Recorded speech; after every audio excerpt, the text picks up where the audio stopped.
Hey, it's Quinn. Let's talk about the Shadow Systems MR918.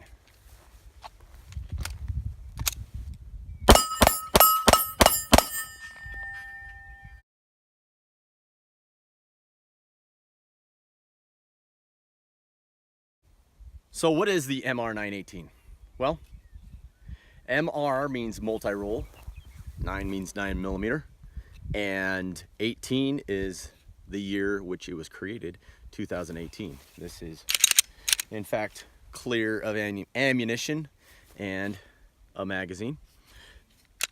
So what is this? This is a Glock 19 size handgun. However, it's different. So Shadow Systems started making a Glock high-end parts, slides and barrels and triggers and extractors and other stuff that people wanted to pimp out on their guns. So they started with that type of stuff, and in 2018 they decided, you know what, we're gonna see what we can do with a frame. So they made a Glock 19 size frame. Now, when they did this, they were able to get the gun a little bit lower in your hand so you can control the recoil a little bit better. They also did something that I've been wanting to do for years, and when Glock and Smith & Wesson and all those people came out with removable back straps, all it did was change the size, which is the length of pull for the trigger. And I thought, well, why don't you make it so it changes the grip angle? I got a good friend who loves Glocks but hates the grip angle, so he has to stay with the M&Ps. So this is what they've done, is they have made it so the back strap can be removed, and you can change the back strap to change the grip angle in your hand, so you have a more natural point of aim. I love that feature.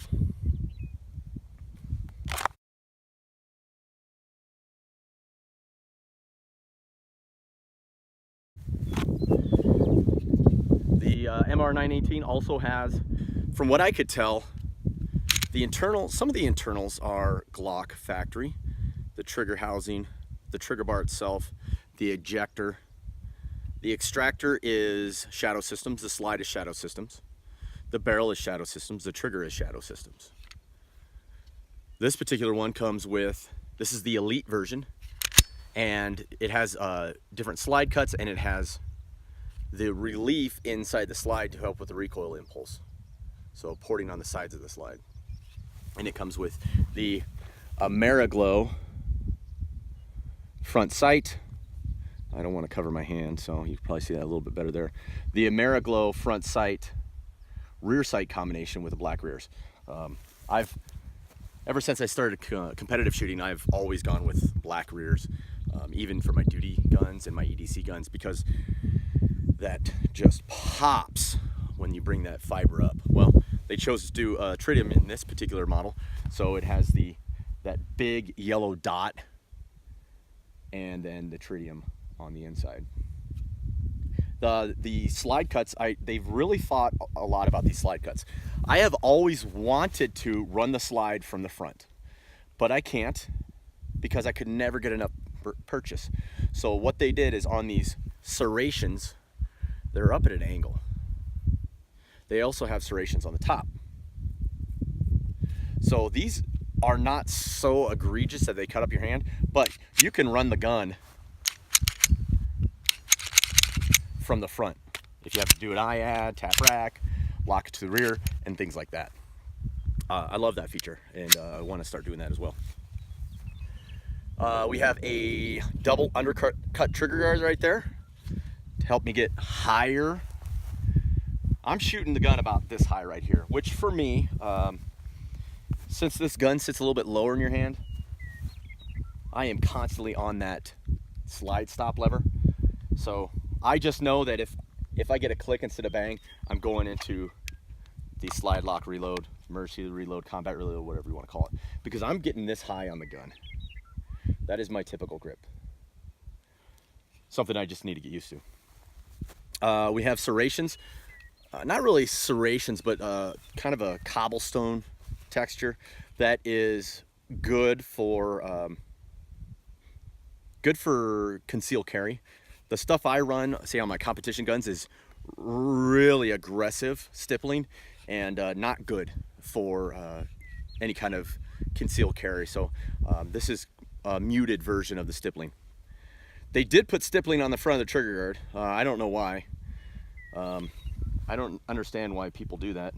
The students I've had said, well, that's what military taught me, to shoot like this. No, they never taught you that, dude. This is something that you made up. However, Eric Graffel, probably arguably the best competitive shooter in the world, he does run a grip like that, so I guess I should probably just shut up on that. But yeah, you have some serrations right there if that's how you want to shoot it. The barrel. So we have the spiral flutes in the barrel, which helps with the recoil impulse, helps with weight, so the sights track a little bit better onto into the rear sight. So first impressions, I like it a lot. I've shot a few rounds through it so far. I'm going to shoot some more. I'm going to do a doubles drill. First I'll do some accuracy stuff so you can see what this stuff is, how this stuff is accuracy wise. I'm not the best when it comes to accuracy. That's one of my weaknesses, so I'll do what I can. I'm not one of the guys that can put the round through every hole, say at 25 yards, because I'm very impatient and I rack discipline sometimes. So, all right, that's the MR918. So let's shoot it.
Time was 9 seconds flat on the accelerator. Let's see what it looks like.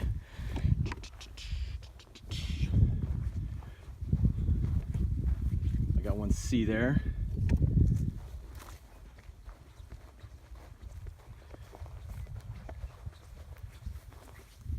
Ooh, got an edger right there. Okay. All right. And a low C. I can't call the low one, but I can call that one on the left. Same with the other target. Oh, just comes right up.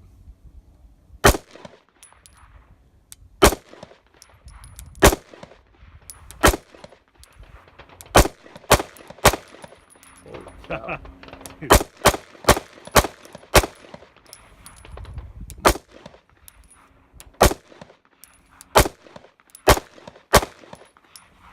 Holy cow. So you're a SWAT medic. What do you think? Awesome. Yeah? It is so stable. Nice. I mean, for the first time shooting the gun. So All right. So what did I think? This is the first real range session with it. I shot 28 magazines.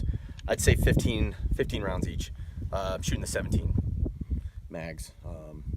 Some are extended, but let's say 15 rounds each times 28 is 17,312.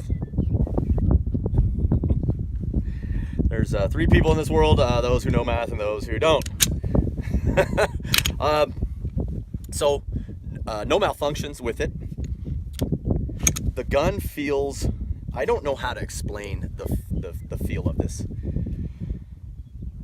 It feels solid in your hand. It does not feel like a polymer gun. It feels like a steel gun. I mean, it doesn't have a lot of play due to the good tolerances. The barrel engagement is beautifully done, and this is a production gun. The slide still needs to break in a little bit. The slide, I felt I was waiting for the slide. When I was doing the doubles drill, I was still waiting for that front sight to return to the rear sights. I think it got a 17 on that drill. Maybe when she breaks in, and actually maybe with the lighter recoil spring, I could probably get down to 15s. But the return is awesome. The gun fits so good in your hand. Now the trigger is good. Okay, I'm gonna say it's good. For people who shoot a stock Glock and don't do any modifications to their triggers, they're gonna feel this is an amazing trigger. My competition guns, my other guns, I do a little polishing and do a little work on them, and so